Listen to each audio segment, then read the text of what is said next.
नमस्कार, top 10 news में आपका स्वागत है। मैं हूं राम सकल यादव। आइए दिखाते हैं आपको आज की छोटी बड़ी खबरें।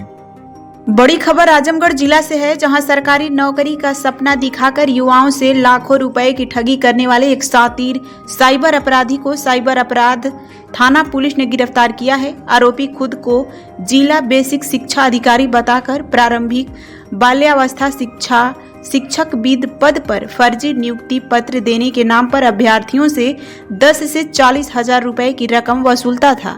तकनीकी जांच और मोबाइल स्थिति के आधार पर पुलिस ने अंतर जनपदीय अभियुक्त को गिरफ्तार किया है। पुलिस के अनुसार आरोपी ने जिला बेसिक शिक्षा कार्यालय आजमगढ़ के नाम से फर्जी ईमेल पहचान बनाई थी और मोबाइल कॉल व संदेश सेवा के माध्यम से खुद को अधिकारी बताता था। इसी माध्यम से अभ्यर्थियों के आधार पहचान पत्र, छायाचित्र और नियुक्ति हेतु विद्यालय विकल्प मांगे जाते थे।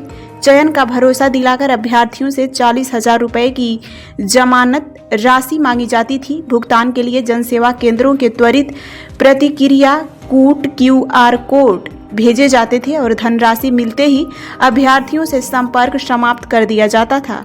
अभियुक्त के पास से 2 चल दूरभाष यंत्र बरामद किया गया है।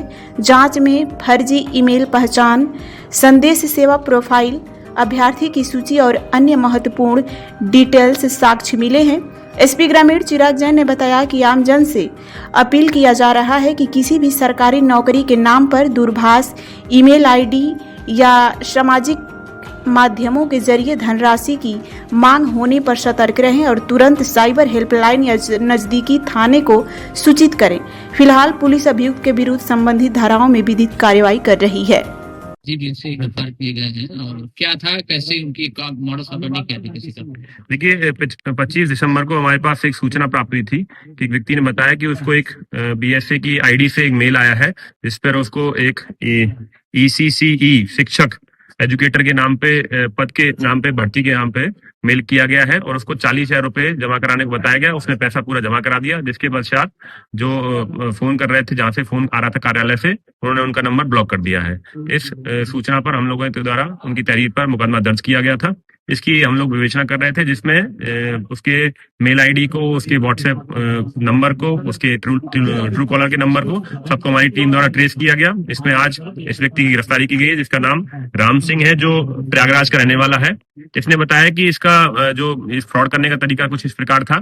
ये एक टेलीग्राम ग्रुपों से जुड़ा था, जिसमें शिक्षा विभाग द्वारा जितनी भी विज्ञप्तियां और भर्तियां निकलती थी, उनकी विज्ञापन दिया जाता था। उसको वो नोट करता था। उसमें जितने भी अभ्यर्थियों के नाम, नंबर, उनके मोबाइल नंबर, उनके जनपद डिटेल रहती थी, उसके आधार पर इसने उनके साथ फ्रॉड करता था। इसने एक BSA के नाम पे एक ID कार्ड बना रखा था। इसने जो अपने WhatsApp है उस पर भी BSA का फोटो लगा रखा था। ट्रू कॉलर पे भी BSA नाम से लिखकर उसका फोटो लगा रखा था और उसी के आधार पर फोन करके, मेल करके उनको शिक्षक के भर्ती कराने के नाम पर पैसे ऐंठता था।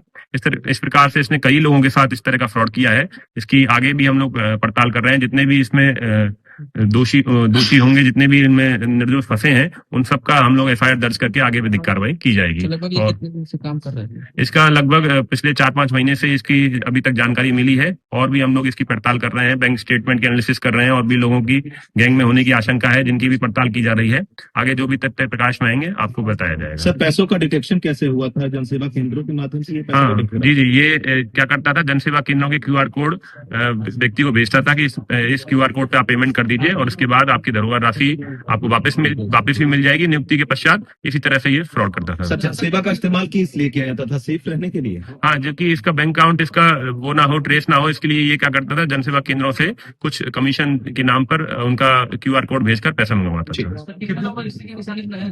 अभी हम लोग सब पड़ताल कर रहे हैं। काफी लोगों की आशंका है। इसकी पूछताछ से, इनिशियल पूछताछ से लगभग 10 से 20 लोग अभी तक पता चले हैं। बाकी और भी गहनता से हम जांच कर रहे हैं। अभी तक एक ही व्यक्ति का नाम प्रकाश में आया है और भी गिरोह के होने की आशंका है। हम लोग उसी पर काम कर रहे हैं। अभी क्या बरामद हुआ इसके पास? क्या कितनी वसूली किया होगा? अभी हम लोग इसकी बैंक स्टेटमेंट की भी एनालिसिस कर रहे हैं। पूरा डिटेल जो है उसका पूछताछ की जा रही है। अभी तो एक ही व्यक्ति का हमारे पास इस तरह से है और भी 2-3 लोगों के एप्लीकेशन प्राप्त हुई है, उनकी भी जांच पड़ताल कर रहे हैं। इसका लिंक होने की संभावना है। क्या बरामद हुआ सर इनके पास से? इनके पास से अभी 2 मोबाइल फोन बरामद हुए हैं और शेष चीजें अभी हम लोग इसकी पूछताछ कर रहे हैं।